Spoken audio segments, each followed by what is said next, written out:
strictly infrared, which is what this one is. Okay. And it does not have a light source built into it like the other one. Mm-hmm. So what you have to do is get an external light source, and you mount the camera, the light source on this this little handheld bar here, and off you go. It also works great, but it's strictly night vision. Right. And LED now is so great for the lights, right? Because it makes everything compact and lightweight, and you get a really good amount of time out of an LED, like when you charge that light. And again, as we said, in all situations, things can definitely run down, quickly. The energy can be zapped right out of things. But I do like those LED. My husband uses those as well. He's got LED ring lights and all kinds of different things. And he shoots professionally as a photographer, but he also does, uses it for paranormal as well. So great thought processes there. Now, what about the fun stuff? The beeping, light up, the stuff that we see on TV. We're close to that. But as I say, okay, so some of my favorite stuff are the video cameras. I love documenting everything on an investigation, even if nothing happens. Right. I just love to document the whole experience, and video is awesome. Okay, so next we have our digital audio recorders. Okay. We're recording EVP, electronic voice phenomenon, which are spirit voices speaking that are captured. And as you can see, they come in various shapes and sizes. And I had an interesting experience with one of those on a paranormal investigation where I was, I guess I was in the attic, and I was sort of speaking with the spirit, and I said, oh, that's your chair, is what I heard something say. That's my chair. And I said, oh, that's your chair, and sort of said that back. But nobody else could hear anything. Everyone's like, no one's, what are you on about? But when they played it back on the EVP, they could hear something say, that's my chair. And me responding on the EVP, oh, that's your chair. Okay. and they're like, wow, that's wild, because everybody who was there didn't hear that. They didn't hear that voice. Yeah. It is amazing how that's picked up, because I've had a few experiences myself where we did a seance at an old school. And at the time, we were asking questions of a spirit that we believed were there. And there was some other ladies with us, and they were all giggling and sort of, and it sounds like it's unprofessional, but we were trying to be very casual and, sort of conversive, as opposed to, being very rigid. Serious. And that. So we were sitting around a table talking about the person whose spirit we believed was there. And the one woman had gone to the school along with another man who was present, and she was laughing because she kept getting touched on the back of her head. Somebody was like touching her hair, like stroking her hair, and she was giggling, and she was saying, "Is that you, Paul? Is that you? Are you touching my hair?" And we didn't hear anything, but when we played the EVP back, he said, "Paul." And you can clearly hear it. And the other gentleman who was with us, he was friends with him. They were best friends, and he said that's his voice. Right? So it was really neat. And then we were doing some filming for a TV show, and we were in this room at the Bell Tower. Do you remember the little cloak room at the top of the stairs, Ian? Did you see that creepy little room? Yeah. So that we know that children were actually locked in that room at the time. And so we were filming in there, and the person that we were filming with was completely skeptical, did not believe in any of this, but wanted to go through the process to see if we would get anything. And sure enough, after we had filmed it all, and I could feel, and the little boy who is there, his name is Ian. Oh, I think you mentioned Ian before. But he was present in the space, and his voice was picked up with his camera, and it was just a video camera, and he was so shocked after that. Incredible. It's amazing, isn't it? It is. And I mean, sometimes it's, people will go, oh, it must have been somebody talking outside the room, but there was absolutely nobody else in the building but us. And, we were inside this little room, which is about 12 feet by about 4 feet wide, I guess. It was a cloak room, like a coat room. And it had a bench on it where the kids could sit down and take their shoes off and change. And so, yeah, interesting space. But anyways, what about your EVP? Really interesting with these EVPs, because I was kind of skeptical about them initially until I started to actually hear them being picked up. Yeah. So. Oh, yeah.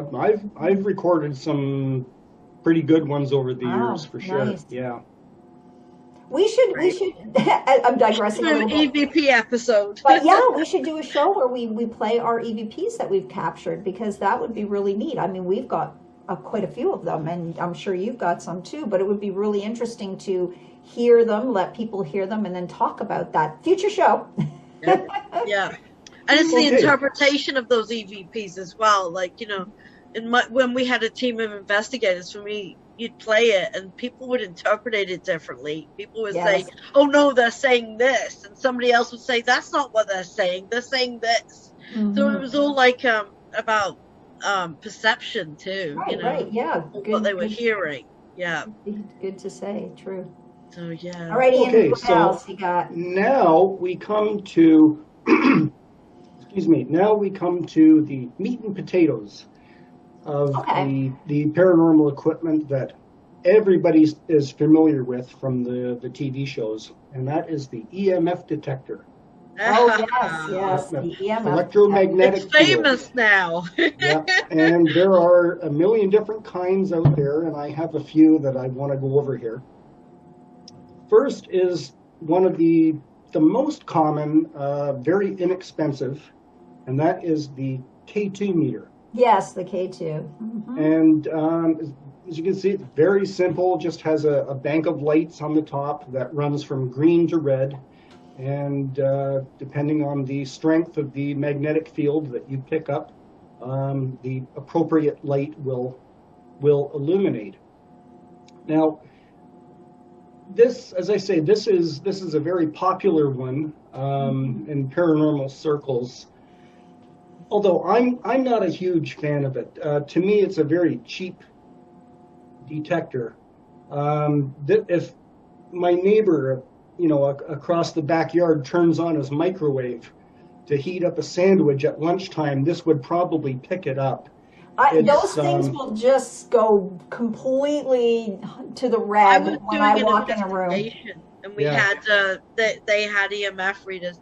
They weren't aware that there was alarm clocks in the room, and they didn't look properly. And of course, they went off like crazy. And there they were. Sure enough, the alarm clocks was giving off. Oh, the electrical, the electrical field, magnetic field. Yeah, that was the problem there. Must have been giving her quite the headaches too. Like she was saying, I have headaches. It's like you have all these alarm clocks with these, electric magnetic fields.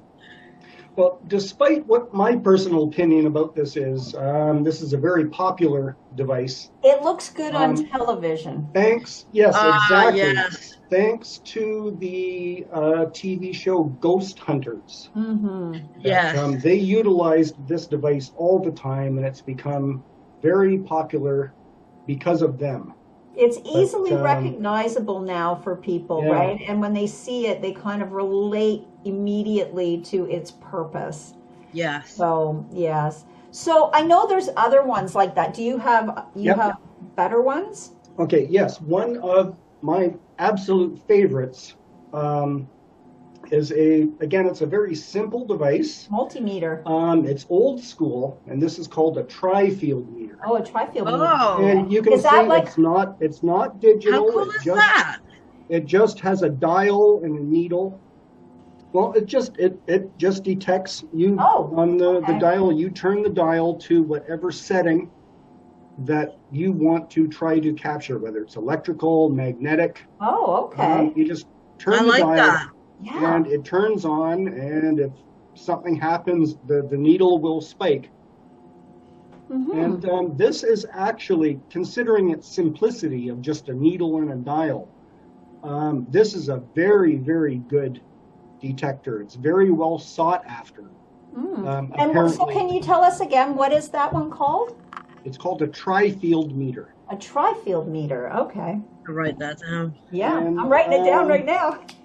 Yeah, it's just a very, I understand it's very sought after. I don't know how widely available these are, but it's considered to be a very, very good detector. I'm just going to keep my eyes open next time I go to like an electronics, like Jumble, or, like a charity shop or a antique market that sells old electronics. Yeah. But the only drawback is that, as I say, it's old school because it isn't digital. It doesn't light up. So if you're using this in the dark basement of the abandoned factory, you can't see it. the only way you're going to see it is if you're looking through your camera, your infrared video camera, Right. or if you've got your trusty flashlight Right. to illuminate the screen. Now, can I ask what operates that? How does it work? Like, does it need its own battery, or is It it? takes a 9-volt battery. Oh, okay. Okay. Yeah, just a plain old common 9-volt battery. Yeah. Okay. Great.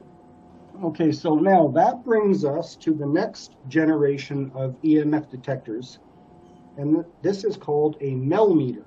Ah, yes, I have heard of those. which is very popular. I actually think we have one. I think think my you husband have. has one. You don't know if you have one or not. I don't use it, but I think we have one. I don't. Think my husband's used I it. don't have one. Okay, so anyways, as I say, this is sort of the next generation of EMF. It's entirely digital. This little LCD screen lights up, which is great for when you're working in the dark. And this unit is actually the very first EMF detector to be built specifically for paranormal work.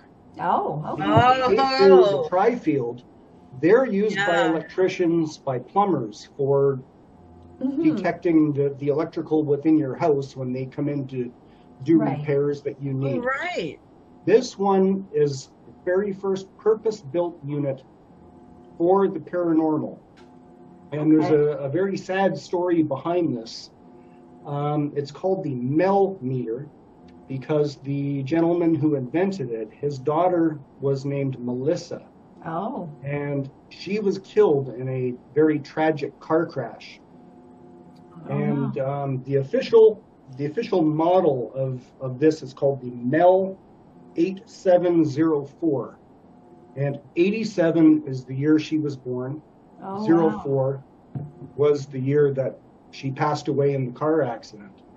And so the gentleman who designed this, he built this, I guess, originally for himself to try to communicate with his daughter. Oh. Wow. But it has become a very popular unit. Again, it's a very good unit. It also, in addition to detecting EMF fluctuations, I forgot that it's sitting over there, and I'm not going to get up and get it. But it also takes this to the next generation because there is a thermometer probe that you can plug into the top. Oh, okay. That when you're operating this, it will also give you what the ambient temperature of your room is. Oh, So wow. that That's in addition helpful. to EMF spikes, Good. if say there's Wow. a 10-degree temperature drop, which they say is common when a spirit energy manifests, this device will pick it up.